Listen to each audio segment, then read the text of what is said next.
இன்னைக்கு திமுகவில் என்ன கிட்னி திருடுறான். நீ யாருமே ஆஸ்பத்திரிக்கு போக முடியாதாட்டு இருக்குது. இந்த ஆட்சியில இது அரசாங்கம் இன்னைக்கு வெளியிட்டு இருக்குது, நாம வெளியிடல. இன்னைக்கு வந்திருக்குது அரசு குறிப்பு.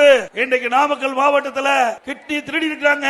அந்த திருட்டு கும்பலை பிடிப்பதற்கு அரசாங்கமே ஒரு IAS அதிகாரி, மருத்துவத்துறை சேர்ந்த அதிகாரி நியமிக்கப்பட்டு அவர்கள் போய் சோதனை நடத்துறாங்க.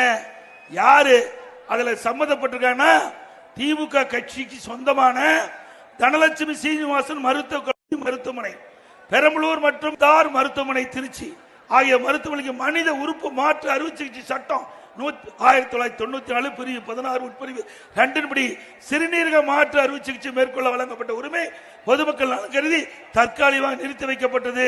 மருத்துவ மற்றும் ஊரக நலப்பணி இயக்குநர் அவர்களால் ஆணை வழங்கப்பட்டு அந்த மருத்துவமனை யாருக்கு சொந்தம்னா மணச்சநல்லூர் திமுக MLA கதிரவன் அவருடைய மருத்துவமனைங்க. ஏங்க இவரெல்லாம் நம்பி ஓட்டு போட்டு ஜெயிக்க வச்சா உடல் இருக்கிறதெல்லாம் பாட்டு பாட்டா கட் பண்ணி எடுத்துட்டு போயிருவாங்க. திமுக அரசாங்கம் கொடுக்கப்பட்ட அறிக்கை நாம சொல்லல. இப்படிப்பட்ட ஆட்சி தேவையா?